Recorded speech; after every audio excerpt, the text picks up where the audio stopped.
Good morning and welcome to Path of Evolution. Bhagavad Gita chapter 7 જ્ઞાન અને વિજ્ઞાન યોગ. આપણે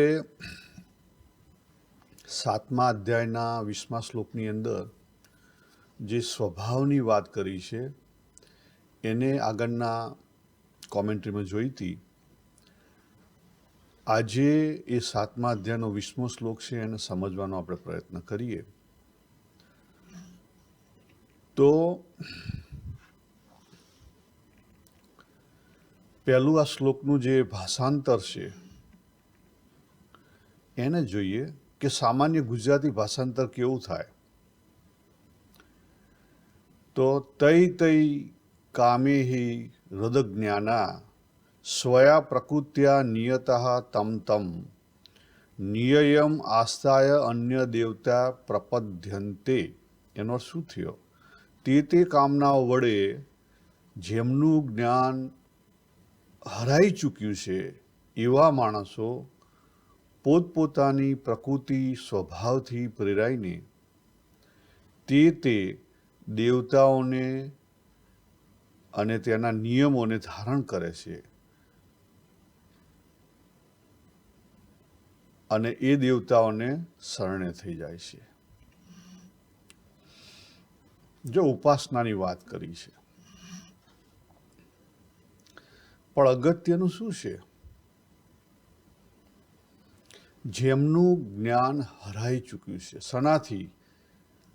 કામેહી, કામનાઓથી. હવે એના બીજા શબ્દમાં આપણે જોઈએ કે આને સિમ્પલ ભાષાંતર કેવું કરી શકાય. તો મારા મતે એનું સિમ્પલ ભાષાંતર આવું થઈ શકે કે જે ગુણમય માયાથી મોહિત છે, જેને આ માયાનો મોહ લાગેલો છે. કારણ કે આગળ ભગવાને માયાની વાત કરી, બરાબર? પ્રકૃતિના 3 ભાગની વાત કરી. કયા? દૈવી, ગુણમયી અને માયા. મોહિત છે અને તે પાછા કેવા છે? પ્રકૃતિ પ્રધાન સાધકો છે. અને એને લઈ અને કામનાઓથી પ્રેરિત એ જે ઈચ્છા રાખે છે, કામનાઓ રાખે છે મેળવવાની. કોણ શામાંથી મેળવવાની? પ્રકૃતિમાંથી મેળવવાની. અને એને લઈ અને જે કોઈ દેવી દેવતાની એ લોકો ઉપાસના કરે, એ દેવી દેવતાઓ એમને પ્રસન્ન થાય, પ્રયત્ન કરે અને એનું ફળ કેવું મળે? એ દેવી દેવતાઓ પાસે જે હોય આપે. બરાબર? આપણે આની પહેલાં પણ જોયું હતું કે ભગવાન એ કોણ છે. એટલે ભગવાનને ખાલી આપણે ભગવાન જ રાખીશું, કોઈ નામ નહીં આપીએ. કારણ કે નામ આપીશું ને તો મુશ્કેલી થશે. હું કહીશ કે ભગવાન એટલે કૃષ્ણ, તો બીજા કહેશે કે ના ભગવાન એટલે રામ, તો ત્રીજા કહેશે કે ના ભગવાન એટલે સ્વામિનારાયણ, તો ચોથા કહેશે કે ભગવાન એટલે બ્રહ્મન, પાંચમા એમ કહેશે કે ભગવાન એટલે અલ્લાહ, બરાબર? છઠ્ઠા એમ કહેશે કે ભગવાન એટલે લોર્ડ ક્રાઇસ્ટ. એટલે આપણે કોઈ પર્ટિક્યુલર એક નામ નહીં આપીએ. આપણે ત્યાં ભગવાન છે ને એનું કોઈ રૂપ નથી બતાવવાનું, એની સાથે કોઈક નામ જોડો તો જ મુશ્કેલી થાય, બરાબર? એટલે ભગવાન એટલે અંતિમ તત્વ. અને એ અંતિમ તત્વ કેટલું છે? એક જ છે, 2 નથી. 1 વિધાઉટ સેકન્ડ. એક એટલે કેવું? પણ 1 without second. There is no second.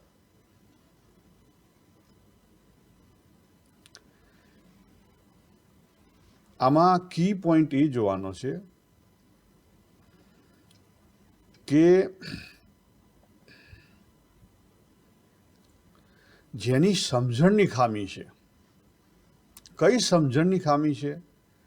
એ ભગવાને આ જ અધ્યાયની અંદર 3જા શ્લોકની અંદર વાત કરી. ભગવાને 3જા શ્લોકની અંદર શું કીધું? કે હજારો ને લાખો મનુષ્ય પોતાના કલ્યાણ માટે પ્રયત્ન કરે છે, સારા માટે પ્રયત્ન કરે છે. અને પ્રયત્નો કરે છે, એ પ્રયત્નો કરનારા જે હજારો છે એમાંથી કોઈ એક જ તત્વરૂપે પરમાત્માને પામી શકે છે. એટલે દેવી દેવતાઓને ભજે છે કોઈ ખોટું નથી ભજતા. બરાબર. એ પણ આમ તો માર્ગે છે, પણ એક માર્ગ કેવો છે, બહુ સ્લો માર્ગ છે. હવે પ્રશ્ન બીજો એક થાય કે ભગવાને આગળ જ વાત કરી કે એમના જે ભક્તો છે, બરાબર, 15 અને 16, કે એની અંદર એ લોકો કામનાવાળા છે. કેમ? અર્થ એ માગે જ છે ને, અર્થાર્થી એ પણ માગે છે, જિજ્ઞાસુ છે એ પણ માગે છે. માગે તો છે ને, જિજ્ઞાસુ ઇવન જ્ઞાન માગે છે, પણ માગે તો છે ને, એને કંઈક જાણવાની ઈચ્છા છે, માગે છે. એ છે સત્વગુણી મોહમાં છે. તો પછી એના ગુણોના મોહ અને આના ગુણોના મોહમાં શું ફેર? તો એને આપણે આજે સમજીએ. સિમ્પલ એક એક્ઝામ્પલથી ખબર પડે કે જે ભગવાને 3જા શ્લોકની અંદર વાત કરી કે પરમાત્માને આપણે પૂર્ણ જાણવાના છે, યથાર્થ જાણવાના છે. પણ એ આપણને ખબર ના હોય તો પછી આપણે વચ્ચે ભરાઈ જઈએ. આપણે વચ્ચે પછી જે કોઈ હોય એને પરમાત્મા માની લઈએ અને આપણે જે ઉપાસના કરીએ છીએ, ઉપાસના તો સરખી જ કરવાના છીએ. ઉપાસના સરખી કરવાના છીએ. ફેર કેટલો છે? ફેર તમારા દ્રષ્ટિકોણનો છે. તો દ્રષ્ટિકોણના ફેરને લઈ આખું રિઝલ્ટ બદલાઈ જાય. હા, આખું રિઝલ્ટ બદલાઈ જાય.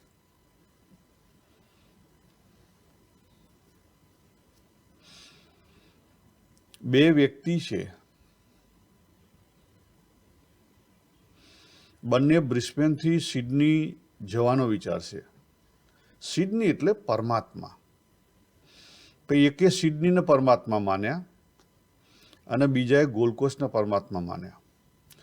ગોલ્ડ-કોસ્ટવાળાને ખબર નથી કે ખરેખર ગોલ્ડ-કોસ્ટ એ સિડની નથી. તે ગોલ્ડ-કોસ્ટ પહોંચી અને ત્યાં અટકી જશે. પછી અનેક જન્મ પછી રિયલાઇઝ થશે, ત્યારે ફરી પછી આગળ ચાલશે. જ્યારે જેને ખબર છે કે ગોલ્ડ-કોસ્ટ એ વચ્ચેનું સ્ટેન્ડ છે, તે ગોલ્ડ-કોસ્ટ નાઇટ હોલ્ડ કરશે અને પછી આગળ જશે.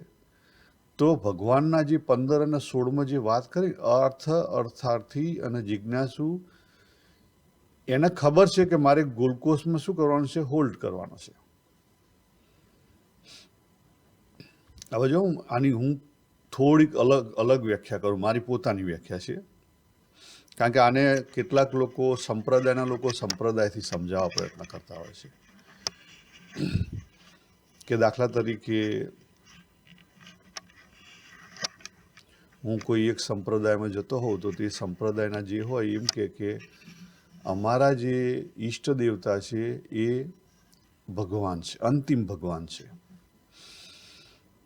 એટલે એને એકલાને જ ભજાય, બીજા કોઈને ભજાય નહીં. એક સ્ટેન્ડિંગ પોઈન્ટ ઉપરથી વાત સાચી છે, કારણ કે એને ઈષ્ટદેવ માન્યા છે તો ઈષ્ટદેવને જ ભજવા જોઈએ. પણ બીજા સ્ટેન્ડિંગ પોઈન્ટ ઉપરથી એ 100% સાચી નથી. કેમ? હું તમને સિમ્પલ એક્ઝામ્પલ આપું કે દાખલા તરીકે મારી સમજણ છે કે પરમાત્મા એ અંતિમ તત્વ છે. બાબુની સમજણ સમજી લો.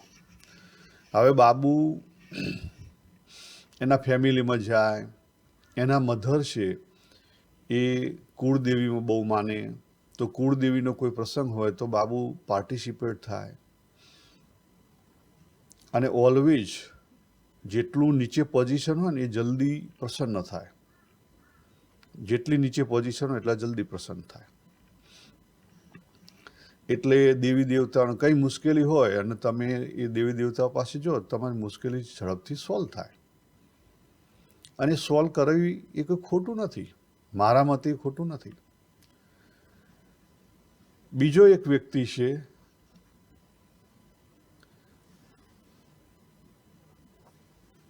એનું નામ સપોઝ રમેશ આપો. તો આ રમેશ છે એ કુળદેવી માને છે. એ કુળદેવીની તો બહુ જ પૂજા પ્રાર્થના અર્ચના પહેલેથી કરે છે.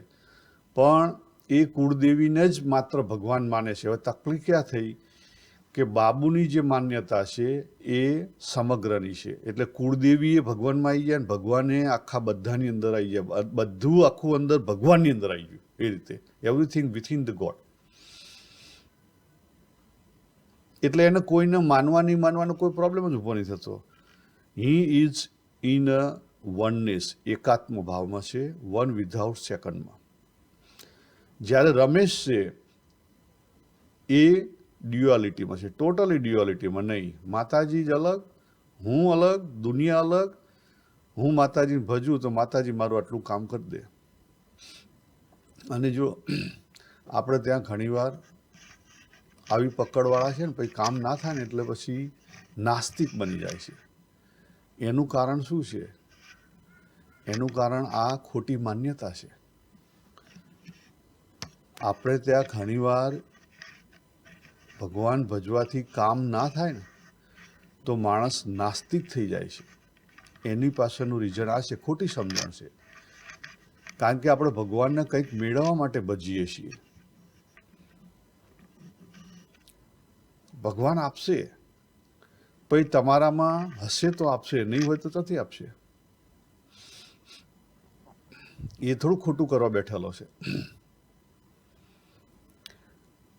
ભગવાને આજ ભગવદ્ ગીતાની અંદર યોગ અને ક્ષેમની વાત કરી. જે સારું હશે એ આપણને આપશે. એટલે કે નહીં આપવા જેવું હોય તો નહીં આપે, પણ એમાંથી પછી આપણે ઊંધા થઈએ તો એ આપણો ફોલ્ટ છે. એ સમજણની ખામી છે. એટલે જે પરમાત્માને સમજી ચૂકેલો છે, તત્વરૂપે ભગવાનને સમજી ચૂકેલો છે, એને કોઈ પ્રોબ્લેમ નહીં આવે. એને કોઈની સાથે બેસવામાં પણ વાંધો નહીં આવે. જ્યારે જે અધવચ્ચે લટકી ગયેલો છે એને બધે વાંધા આવશે. ના, હું આ માતાજી વાળો તો પેલા માતાજીથી દૂર, હું આ ભગવાન વાળો તો પેલા ભગવાનથી દૂર, બધે વાંધા આવશે ને. એટલે જેને વાંધા આવે છે એ લોકોની વાત અહીંયા કરે છે ભગવાન 20મા શ્લોકની અંદર. જેને વાંધા નથી આવતા એની વાત કરે છે 15 અને 16મા શ્લોકની અંદર. ખ્યાલ આવી ગયો? એટલે આટલો મોટો ફેર. એટલા માટે જ ભગવાને ખરાઈ કરીને કીધું. કારણ કે ઉપાસના તો બેય કરવાના છે. ઉપાસનામાં ફેર નથી પડવાનો. ઉપાસના તો બંને હરખી જ કરવાના છે. પેલો ઉપવાસ કરે ને આ ઉપવાસ કરે તો ઉપવાસમાં ફેર થોડો છે. ઉપવાસ તો હરખો જ છે. પણ ફેર ક્યાં છે? અંદરના ભાવમાં ફેર છે, અંદરની સમજણમાં ફેર છે. એના કારણે આખું રિઝલ્ટ બદલાઈ જશે. એટલે કદાચ તમે જો ભગવદ્ ગીતા વાંચો અથવા આ વસ્તુ તમારા કાને આવે તો વિચાર કરજો. હું એવું નથી કહેતો કે માતાજીની ઉપાસના ના કરવી કે દેવી દેવતાની ઉપાસના ના કરવી, કરવી,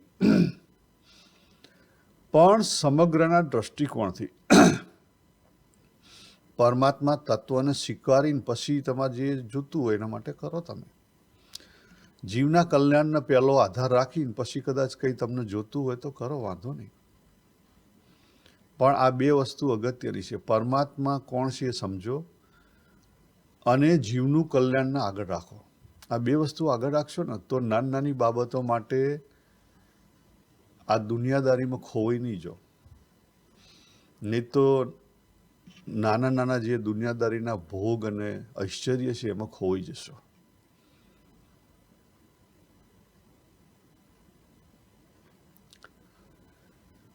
તો અહીંયા આપણે પર્ટિક્યુલરલી 7મા અધ્યાયનો 20મો શ્લોક જોયો. પછી આગળ ભગવાન થોડીક વાત કરે છે કે અંતિમ ફળ તો કોને મળે?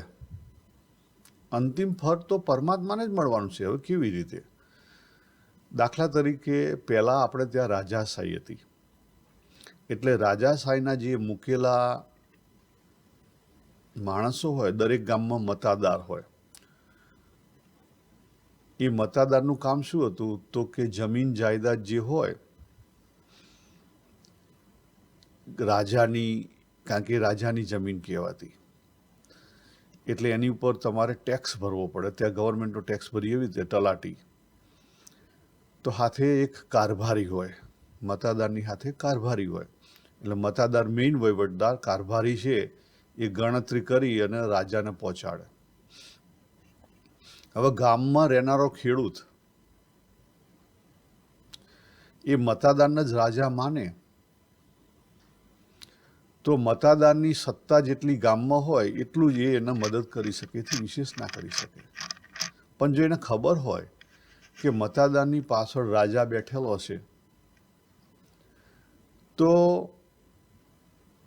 એને કદાચ વધારે કંઈ જરૂર હોય કે કંઈ વિશેષ રિક્વેસ્ટ કરવાની હોય તો એ રાજા સુધી જઈ શકે. હવે એણે જે ટેક્સ ભર્યો મતાદારને, જે કારભારીએ પૈસા ગણી લઈ લીધા, બરાબર, અને મતાદારે સહી કરી દીધી રિસિપ્ટ ઉપર. પછી ટેક્સ પહોંચ્યો ક્યાં? તો રાજા પાસે. ટેક્સ પહોંચ્યો ક્યાં? રાજા પાસે. તો આ જે વાત છે ને, પરમાત્મા કેવા છે? રાજા ધીરાજ છે. તમે કોઈ પણ દેવી દેવતાને તમારી જે કોઈ ઉપાસના છે એ ઉપાસનાના ભાગરૂપ જે કંઈ તમે કરો એ પહોંચે કોને? એ પહોંચે પરમાત્માને. પણ ફળ કોણ આપે? જે તમે જેની ઉપાસના કરો છો એ. એટલે કે સપોઝ તમે મતાદારને જ ઓળખતા હોવ તો મતાદાર જ તમને મદદ કરી શકે, એથી બીજો રાજા ત્યાં મદદ કરવા ના આવે. પણ તમે રાજાને ઓળખતા હોવ તો તમારે મતાદારથી પરની મદદની જરૂર હોય તો તમે રાજાને મળી શકો.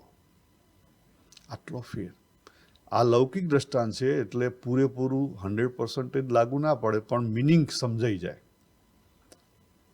ખ્યાલ? દ્રષ્ટાંતમાં હંમેશા મિનિંગ સમજવાનો છે, બીજા હાંધા નહીં ઊભા કરવાના. નહીં તો દ્રષ્ટાંત નહીં રહે. દ્રષ્ટાંત માત્ર સમજવા માટે હોય અને શબ્દ ઓલવેઝ અધૂરા છે. એટલે જેમ છે તેમ હું પણ તમને સમજાવી ના શકું. મારા માઇન્ડમાં જે મારી સમજણ છે હું જેમ છે તેમ તમને કહી ના શકું, સમજાવી ના શકું. કોઈ પણ ના સમજાઈ શકે.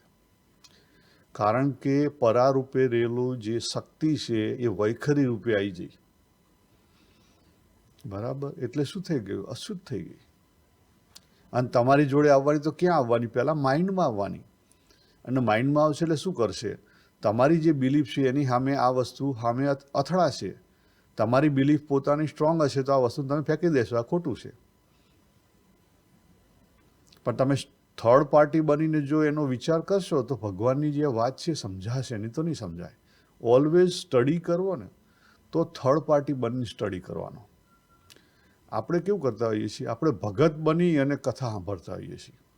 ભગત બની કથા સાંભળો ને તો તમે વન વે જો, તમને બીજો રસ્તો ના દેખાય.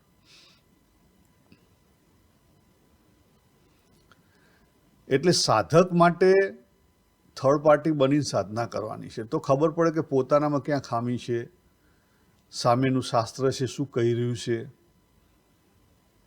જ્ઞાની માણસની વસ્તુ અલગ છે. હું અહીં જ્ઞાનીની વાત કરતો જ નથી. મોસ્ટ ઓફ આપણી બધી વાત સાધકની છે, અજ્ઞાનીની વાત નથી કરતો. આપણે સાધક છીએ અને આપણે સાધનાની વાત કરવાની છે. સાધક પોતે પોતાની જે કંઈ સાધ્ય શું મેળવવું છે, કઈ કામના કરવી છે, બરાબર? ભગવાને ત્રીજા અધ્યાયમાં શું કીધું? જીવના કલ્યાણ માટે. પણ કયું કલ્યાણ? કલ્યાણ એ કયું કલ્યાણ? એ અગત્યનું છે. તમે કોઈ ઈચ્છો કે મારે ધામમાં જવું છે, એનો અર્થ શું છે? કે તમારે બોડી પકડી રાખવું છે, કારણ કે આઈડેન્ટિટી પકડી રાખવી છે. ભલે તમે કહેતા નથી પણ એનો મિનિંગ તો એ જ થયો ને. હું કહું કે મારે ગોલોકમાં જવું છે, એનો અર્થ શું છે? કે બાબુની આઈડેન્ટિટી છોડવા તૈયાર નથી. હું કહું કે મારે અક્ષરધામમાં જવું છે, તો એનો અર્થ શું છે? કે બાબુની આઈડેન્ટિટી છોડવા તૈયાર નથી. જ્યાં સુધી તમે તમારી આઈડેન્ટિટી છોડશો નહીં તો એ તનુ આવ્યું ક્યાંથી? વિચાર કરો, એ તનુ બન્યું શેમાંથી? ભલે બ્રહ્મ તનુ છે પણ તનુ રહ્યું તો ખરું. તનુ એટલે શરીર. શરીર આવ્યું ક્યાંથી? તમે હજી પાણીના ટીપાને અલગ તરીકે જોઈ રહ્યા છો. પાણીનું ટીપું દરિયામાં પડે પછી એની અલગ રહે નહીં. હું ટળે હળી ઢુકડા હજી હું પકડાઈ રહ્યો છે. ક્યાં પહોંચ્યા તમે? શેખ ધામમાં પહોંચ્યા પણ હું પકડાઈ રહ્યો. આમ આપણે બધાના પગ અડી અડીને આપણે બોલતા હોઈએ જય શ્રી કૃષ્ણ, જય સ્વામિનારાયણ, પણ અહીંયા જો છેક ધામમાં પહોંચ્યા તો હું પકડી રહ્યો. એટલે હું ખાલી નમવાથી હું નથી.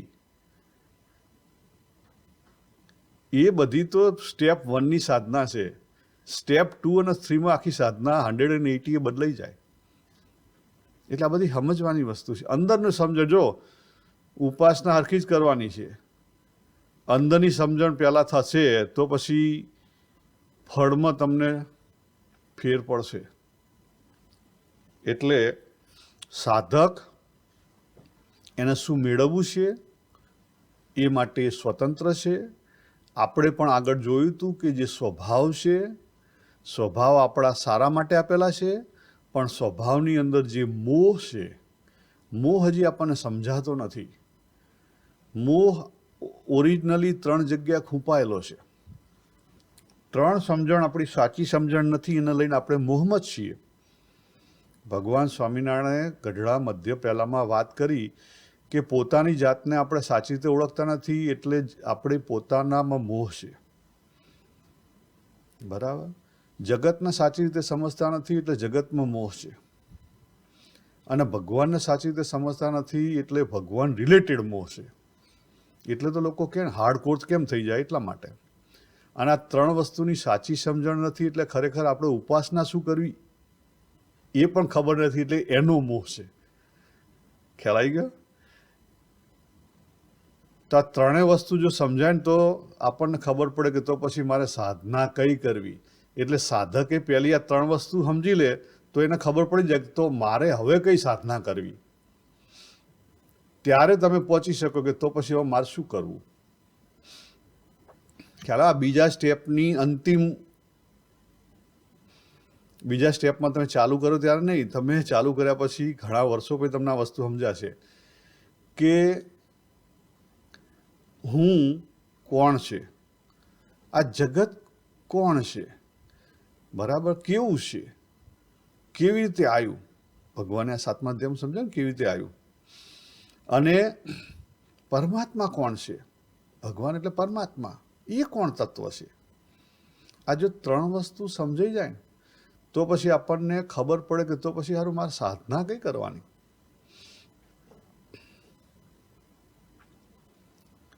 દેહ રૂપે તમે જે કંઈ સાધના કરો છો એ દેહ માટેની છે, પ્રકૃતિ માટેની છે. પણ શરૂઆતમાં સ્ટેપ 1માં એ કરવી જરૂરી છે. સ્ટેપ 1ની અંદર આજે જગતને સમજવા માટે, પોતાની જાતને સમજવા માટે આપણે નિયમ ધર્મ એ બધી વસ્તુઓની સાધનાઓ જે છે, રિલિજિયસ સાધનાઓ એ કરવી પડે તો એમાંથી ખબર પડે. અને જ્યારે અંતઃકરણ શુદ્ધ થાય ને પછી તત્વ જિજ્ઞાસા જાગે. એટલે સ્ટેપ 2ની સાધના ક્યારે જાગે? અંતઃકરણ શુદ્ધ થાય ત્યારે. અને સ્ટેપ 2ની સાધનામાં પછી તત્વો સમજાય. તત્વ જિજ્ઞાસા જાગ્યા વગર તો તત્વ સમજાય જ નહીં. ખાલી તત્વની ફિલોસોફી સમજાય એ માઇન્ડની છે, એનાથી અનુભવ ના થાય. જો આ અધ્યાય છે એ જ જ્ઞાન અને વિજ્ઞાન યુગ છે. વિજ્ઞાન મીન્સ જ્ઞાન તો તમે સમજી લીધા, ફિલોસોફર આવ્યા આપણા સંપ્રદાયને, એમને સમજાયું કે ભાઈ આ ફિલોસોફી છે, બરાબર, તમે સમજી લીધી ફિલોસોફી. અદ્વૈત વેદાંત, વિશિષ્ટ વેદાંત, દ્વૈત વેદાંત, બરાબર, અને સ્વામિનારાયણ અક્ષર પુરુષોત્તમ સિદ્ધાંત તમે સમજી લીધો. પણ એ તો માઇન્ડનો ખેલ થયો. હજી એ તત્વને તમે ક્યાંથી સમજ્યા છો? જ્ઞાનથી સમજ્યા છો. અને વિજ્ઞાનમાં ઉતારો ત્યારે તમને ખબર પડશે. તમે સ્ટેપ 2ની સાધનામાં ત્યારે આવશો, એ સિવાય નહીં આવી શકો. એ સિવાય બધી માઇન્ડની ગેમ છે. તો આપણે અહીંયા પૂરું કરીએ. સર્વેને જય શ્રી કૃષ્ણ. હરિઓમ તત્સત. હરિઓમ તત્સત.